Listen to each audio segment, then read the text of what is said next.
Merdeka! Merdeka! Merdeka! Hai, Assalamualaikum. Saya Balkis. Saya Sharifah. Dan saya Fitra Akilah. Pada hari ini kami akan menceritakan tentang perjalanan Malaysia ke arah kemerdekaan. Sebelum itu, seperti yang semua rakyat Malaysia tahu, Malaysia mencapai kemerdekaan pada tahun 31 Ogos 1957 ketika diperintah oleh Tunku Abdul Rahman, iaitu Perdana Menteri kita yang pertama. Pada ketika itu, Malaysia masih lagi dikenali sebagai Persekutuan Tanah Melayu. Oleh itu, tarikh 31 Ogos 1957 merupakan detik yang paling bersejarah bagi negara kita kerana rakyat berjuang untuk membebaskan negara daripada cengkaman kuasa asing. Namun, apa yang mereka sudah tempuhi untuk menjayakan kemerdekaan ini? Dan siapakah yang menjajah Tanah Melayu? Mari sama-sama kita saksikan. Pada tahun 1509, penjajah barat yang pertama, Portugis, datang ke semenanjung Tanah Melayu iaitu di Melaka. Pada awalnya, Portugis datang ke Tanah Melayu hanya untuk menjalankan perniagaan, di samping itu menjalinkan tali persahabatan dengan kerajaan-kerajaan Melayu. Tetapi disebabkan sikap tamak dan haloba menjadi kemegahan orang-orang barat pada masa itu untuk mengawal keuntungan sebanyak-banyaknya di negeri-negeri timur, maka Portugis telah memerangi Melaka. Dan pada waktu itu juga, politik orang-orang Melayu mulai merosot sehingga kelemahan pentadbiran amat ketara pada mata peniaga-peniaga barat itu. Maka, Portugis telah mengambil kesempatan dengan menggunakan krisis dalam negeri serta pengkhianatan dari anak-anak negeri. Oleh sebab itu, Portugis berjaya menakluki Tanah Melayu pada tahun 1511 dengan pimpinan Alfonso de Albuquerque. Dan pada tahun itu, bermulalah era penjajahan di Tanah Melayu.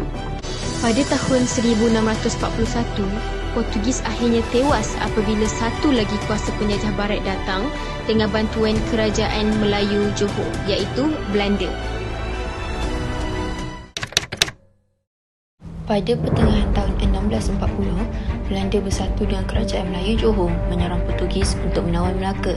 Belanda telah menyerang Melaka beberapa kali untuk mengatasi kuasa Portugis. Selepas berperang selama 6 bulan, akhirnya Portugis menyerah kalah pada Januari 1641. Belanda menggunakan tipu daya mereka dengan menghancurkan pelabuhan Melaka bagi menarik pedagang asing ke Betawi, iaitu pusat pentadbiran utama Belanda, serta menguasai perdagangan rempah di Kepulauan Melayu untuk menjadi kuasa penjajah baru di Melaka selepas Portugis. Belanda mendesak Johor menandatangani perjanjian perdagangan wilayah utara melalui Selat Melaka hendaklah mendapat kemudahan mereka dahulu. Tindakan Belanda ini telah menyebabkan kemasyhuran Melaka sebagai pusat dagangan terkemuka boleh merosot dan para pedagang mula beralih ke Betawi. Pada tahun 1975, Belanda menyerahkan Melaka kepada British melalui surat-surat Q bagi mengelakkan semua tanah jajahannya jatuh kepada Perancis disebabkan Perang Napoleon di Eropah. Akhirnya, penjajahan Belanda di Tanah Melayu berakhir pada 17 Mac 1824 dengan Perjanjian Inggeris-Belanda atau Perjanjian London.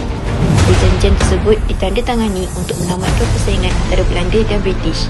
Kesan peninggalan Belanda di Tanah Melayu ialah pembinaan monumen seperti bangunan status di Melaka dan kota Belanda di Pulau Pangkor.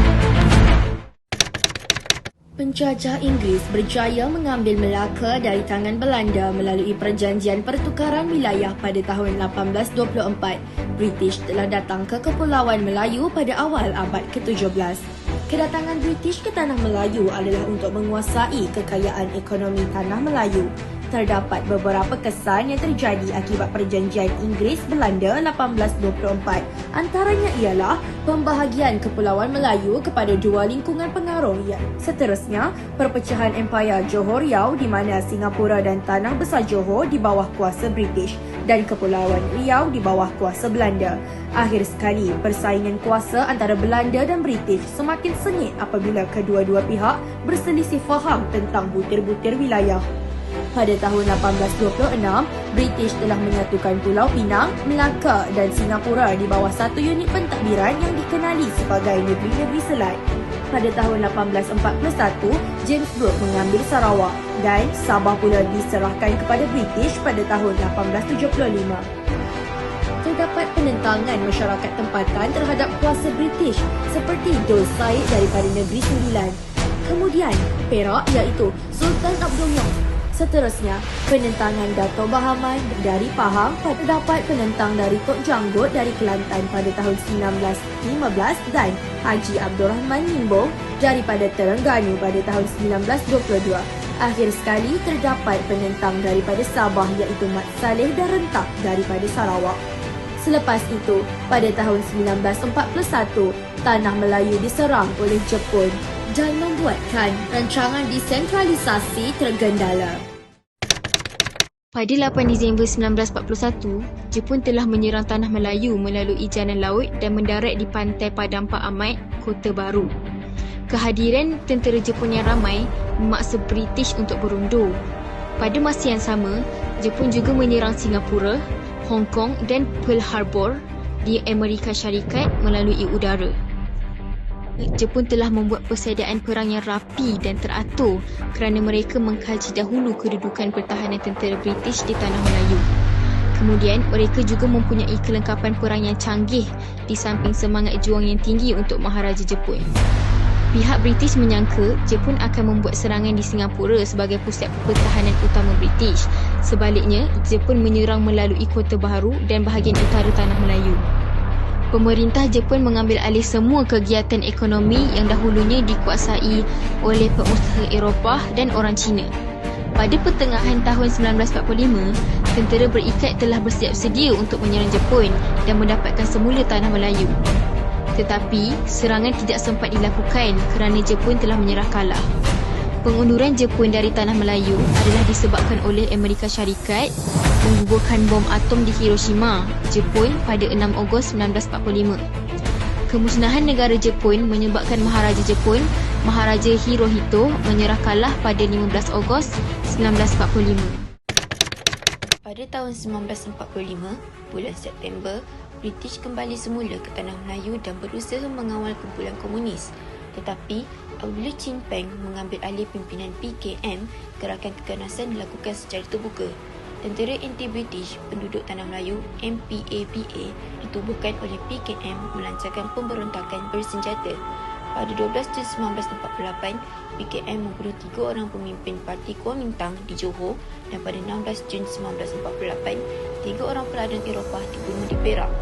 Disebabkan itu, darurat diisytiharkan pada 16 Jun 1948 di Johor dan di Perak.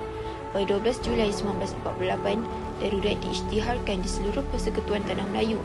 PKM masih melakukan pemberontakan bersenjata. Perang gerila oleh PKM yang bermula pada 1968 berpanjangan selama 21 tahun. Pada akhirnya, PKM menerima pendamaian pada 2 Disember 1989 dan begitulah berakhirnya era penjajahan di Tanah Melayu.